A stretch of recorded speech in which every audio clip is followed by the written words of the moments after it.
সবাইকে স্বাগত। সবাই ভালো আছো, আমিও ভালো আছি। আজকে আমি একটা রেসিপি শেয়ার করছি আপনাদের সাথে।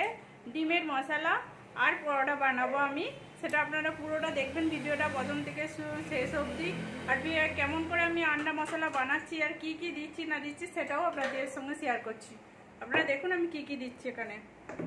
এখানে পেঁয়াজ কুচি করে নিয়েছি ছোট ছোট করে। এখানে আদা রসুন বাটা রয়েছে, এখানে কস্তুরি মেথি আছে, ধনে পাতা রয়েছে, নুন রয়েছে, এখানে কাশ্মীরি মির্চি রয়েছে, আর এটা গুঁড়ো মির্চি মানে লাল মির্চি, হলদি, আর এখানে রয়েছে শুকনো নারকেল আর কাজু বাদাম বাটা, এখানে ধনে গুঁড়ো, জিরে গুঁড়ো, টমেটো কুচি। আর এখানে আমি 4টে ডিম নিয়ে নিয়েছি। ডিমটা তেল গরম করতে দিয়ে দিয়েছি কড়াতে। এখানে অল্প পরিমাণে নুন আর একটু হলদি দিয়ে দেবো ডিমটার মধ্যে। দেখুন আমি ডিমটাতে হাত লাগাচ্ছি না বেশি।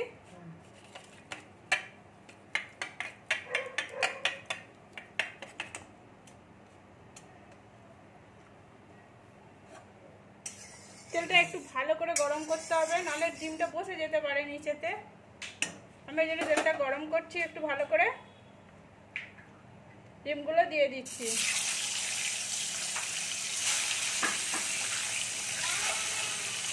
তেলটা একটু ভালো করে গরম হয়ে যাওয়ার পর ডিমটা দিলে কিন্তু নিচে ডিমটা বসবে না। আর যদি অল্প তেল গরম করার পরে যদি ডিমটা দিয়ে দাও কিন্তু ডিম নিচে বসে যেতে পারে। এই দেখুন আমার ডিমটা একটু বসে না, তেলটা প্রচুর গরম ছিল বলে এক পাশটা হয়ে গেছে, আর এক পাশটা আমি ভেজে নিচ্ছি। ডিমটা হয়ে গেছে, আমি ডিমটা তুলে নিচ্ছি।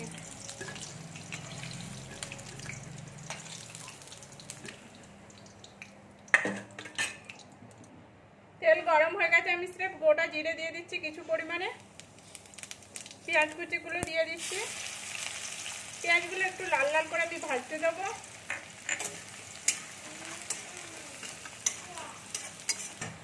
পেঁয়াজ লাল লাল হয়ে গেছে, আমি এর মধ্যে আদা রসুন বাটাটা দিয়ে দিচ্ছি।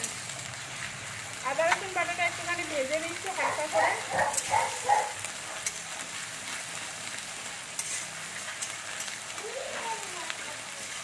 একটু হালকা ভাজা হয়ে গেছে, এর মধ্যে যে আমি কাঁচা শুকনো নারকেল আর যে কাজু বাদাম বাটাটা ভেজেছিলাম সেটা আমি দিয়ে দিচ্ছি। দুটো একসঙ্গে যে বাটা ছিল, নারকেল, শুকনো নারকেল, কাজু বাদাম, সেটা আমি একটু দিয়ে দিচ্ছি, কারণ একটু ভাজতে টাইম লাগবে। শুকনো নারকেলকে ভেজে দিলে হতো, কিন্তু না ভাজলেও চলবে, এটা গরম করে করলেও চলবে। টমেটো কুচি দিয়ে দিচ্ছি।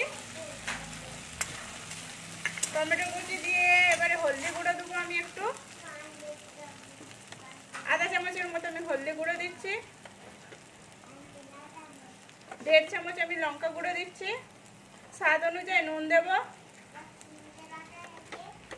ধনে গুঁড়ো আধা চামচ, জিরে গুঁড়ো আধা চামচ দিলাম দিয়ে, আর এখানে যে লাল মির্চি নিয়েছিলাম কাশ্মীরি লাল মির্চি, ওটা আমি দিয়ে দিচ্ছি 1 চামচের মতো।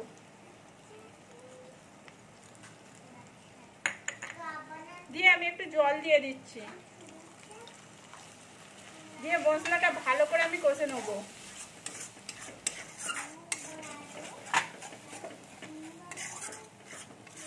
এর মধ্যে আমি ধনে পাতা কুচিগুলো দিয়ে দিচ্ছি, দিয়ে ভালো করে মশলাটা আমি কষে নেব।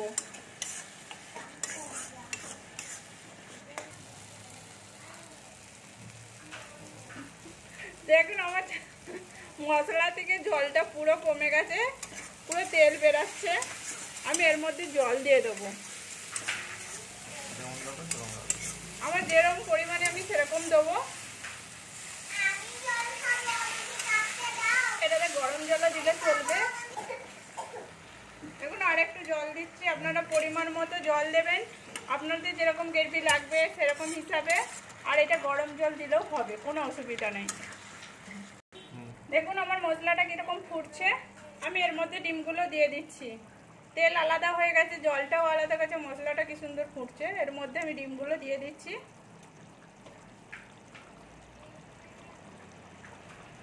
আমাদের বাড়িতে যতগুলো লোক আছে আমি সেরকম হিসাবে দিচ্ছি, আপনারা দেখবেন আপনাদের বাড়ি হিসাবে দেবেন, আর মশলাটাও সেরকম হিসাবে করবেন। আমি কিছুক্ষণ এরকম ফুটতে দেবো। দেখুন আমার এটা পুরো মশলাটা হয়ে গেছে। ডিমটাও খানিক 15 মিনিটের মতো 10-15 মিনিটের মতো দিয়ে দিয়েছি। এর এখানে কস্তুরি মেথি নিয়েছি, হাতে করে সেটা আমি এরকম করে ঘষে নিচ্ছি, দিয়ে কস্তুরি মেথিগুলো আমি দিয়ে দিচ্ছি, দিয়ে একটু ভালো করে নেড়ে নেবো। আর কস্তুরি মেথি দিলে খুব সুন্দর লাগে সবজিটা।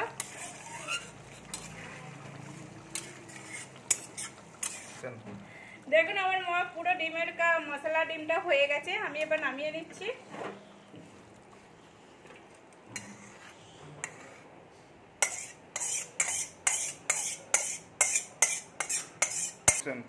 দেখুন আমার মেয়ে এটা বানিয়ে রেখেছিল, আটাটা মাখিয়ে রেখেছিল, আমি বানিয়ে নিচ্ছি। দেখুন লেচি কেটে নিয়েছি, আমি একবারে পুরো লেচি কাটবো না, একটা একটা করে লেচি কেটে বানিয়ে নেবো।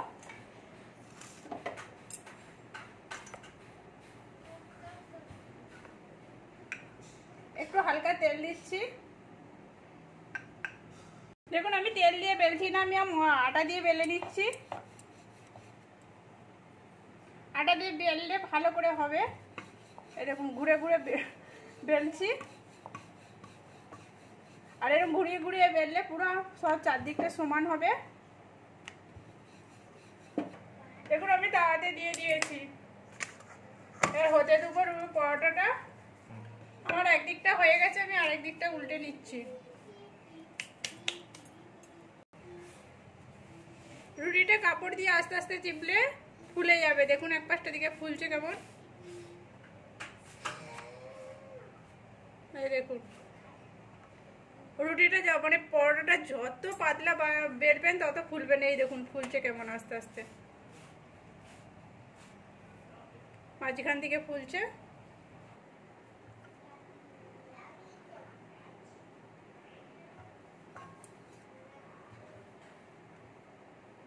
আমার পরোটাগুলো পুরো সেকা হয়ে গেছে, আমি এবার তেল দিয়ে ভেজে নিচ্ছি। তেল দিয়ে দিয়েছি, এর মধ্যে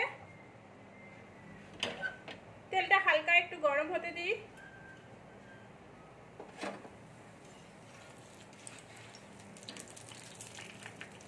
এই দেখুন একটা একটা করে ভেজে নিচ্ছি এরকম করে। এর উপরে আরেকটা দিয়ে দিচ্ছি আমি।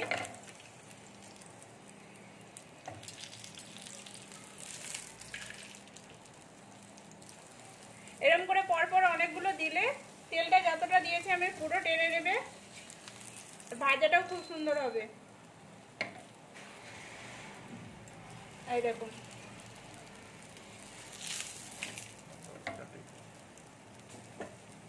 এগুলোকে আমি এবার আস্তে আস্তে ভেজে উল্টিয়ে নেবো, লাল লাল করে ভেজে নেবো।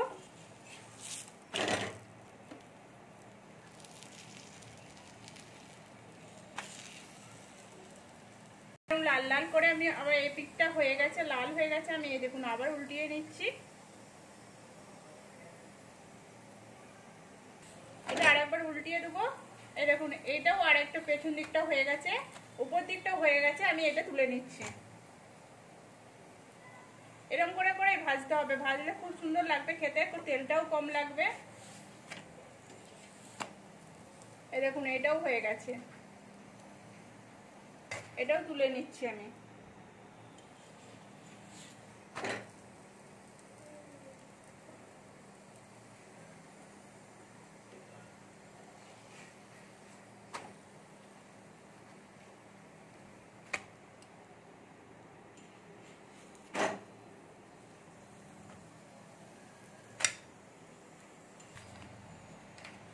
দেখুন আমার পরোটাগুলো পুরো হয়ে গেছে, সবগুলোই আমি তুলে নিচ্ছি। আমার পরোটা পুরো রেডি হয়ে গেছে। আর এখানে ডিম মশলাটাও পুরো কমপ্লিট হয়ে গেছে। তেলটা আলাদা আলাদা উপর থেকে ছেড়ে গেছে, খুব সুন্দর লাগছে দেখতে। আপনারা প্লিজ বাড়িতে বানান। আর রুটিটাও পরোটাটাও খুব সুন্দর এসেছে, দেখুন তেল নেই পরোটাটার মধ্যে। আর পরোটাটা কত নরম হয়েছে। এটা কিন্তু আটার পরোটা, ময়দার পরোটা নয়। এই দেখুন গরম প্রচুর, এই দেখুন হাতেতেই ছিঁড়া হয়ে যাচ্ছে। আপনারা প্লিজ বাড়িতে বানান, বানিয়ে খান। কেমন হয়েছে বলুন কমেন্ট করে। ভালো লাগলে লাইক করবেন, শেয়ার করবেন, সাবস্ক্রাইব করবেন, পাশে থাকবেন প্লিজ প্লিজ। আর গরম গরম পরিবেশন করে আপনারাও খান, আমিও খাচ্ছি আমার বাড়ির লোকের সঙ্গে পরিবেশন করে।